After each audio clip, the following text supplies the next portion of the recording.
কসবায় তরুণীকে গণধর্ষণের অভিযোগ। কসবা থানার সামনে বিক্ষোভ বিজেপির। পুলিশের সঙ্গে ধস্তাধস্তিতে রণক্ষেত্র থানা চত্বর।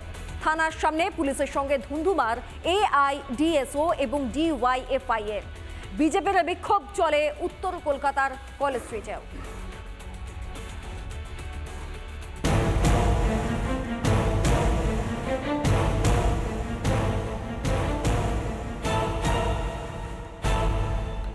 প্রতিবাদ যেন ক্রমেই জোরালো হচ্ছে।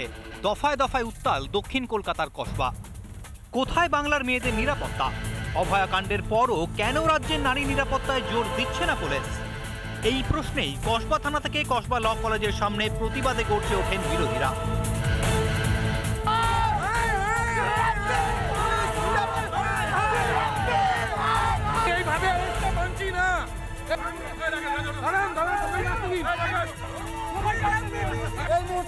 এই মুহূর্তে বিজেপি নেতৃত্ব যারা বসে বিক্ষোভ দেখাচ্ছিলেন তাদেরকে আটক করে নিয়ে যাওয়া হলো, তাদেরকে গ্রেপ্তার করে নিয়ে যাওয়া হলো।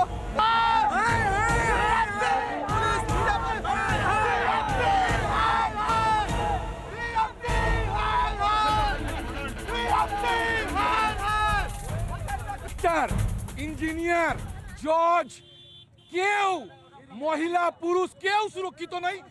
দিদি চাইলে সব জিনিস হতে পারে। তিনজনকে পুরস্কার দেওয়া হবে, যেরকম বীর পুরুষকে পুরস্কার দেওয়া হয়েছে বীরভূমে, সেইভাবে এদেরকে পুরস্কার দেওয়া হবে। আগে ফাঁসি দাও, তারপরে আমাদেরকে অ্যারেস্ট করো। আমরা এইসব অ্যারেস্টকে মানছি না। কসবা থানার সামনে বিক্ষোভ দেখায় বাম ছাত্র সংগঠনও। এআইডিএসওর বিক্ষোভে পুলিশ বাধা দিতেই তুলকালাম হয়ে ওঠে পরিস্থিতি।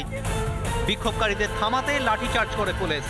পুলিশের লাঠির আঘাতে আহত হন বেশ কয়েকজন। প্রতিবাদ চলে কসবা ল কলেজের সামনেও।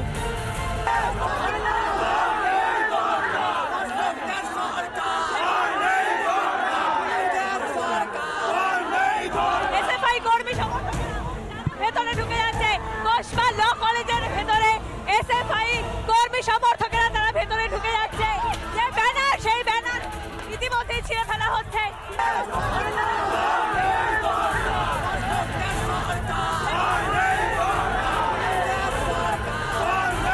কেন পশ্চিমবাংলার বাইরে দাঁড়িয়ে ছাত্ররা গণতান্ত্রিক অধিকার পাবে না? ছাত্রদের গণতান্ত্রিক অধিকার ফিরে দিতে হবে।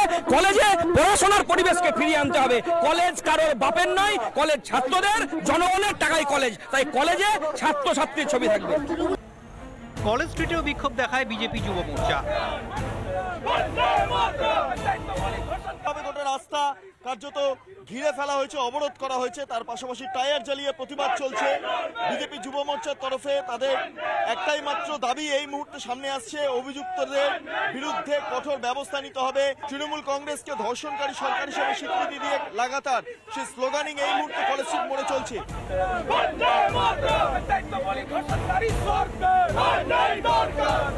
সন্ধে গড়াতে ফের কসবা থানার সামনে প্রতিবাদ দেখাতে শুরু করেন বিজেপির নেতা কর্মীরা। বিজেপি কর্মী সমর্থক যাদেরকে আটক করা হয়েছিল তাদেরকে প্রিজন ভ্যানে করে নিয়ে যাওয়া হলো। সম্ভবত তাদেরকে লালবাজারে নিয়ে যাওয়া হচ্ছে, লালবাজারের সেন্ট্রাল লকআপে তাদেরকে আটক করা হবে। এই মুহূর্তে কসবা থানার সামনে একটা বিশাল পুলিশ বাহিনী মোতায়েন, যাতে কোনোভাবে যে কোনো ধরনের বিক্ষোভ, যে কোনো ধরনের অ্যাজিটেশন এই মুহূর্তে তারা আর অ্যালাউ করছেন না। লাটে উঠেছে রাজ্যের নারী নিরাপত্তা। দুর্নীতি থেকে ধর্ষণ সবেতেই নাম জড়াচ্ছে শাসক নেতা কর্মীদের। কবে বদলাবে বাংলার এই চিত্র? রিপাবলিক বাংলা। নানা ধরনের কন্টেন্ট দেখার জন্য লাইক করুন, শেয়ার করুন আমাদের ফেসবুক পেজ, সাবস্ক্রাইব করুন আমাদের ইউটিউব চ্যানেল। পাশাপাশি অন্যান্য ব্রেকিং নিউজের জন্য অবশ্যই চোখ রাখুন রিপাবলিক বাংলায়।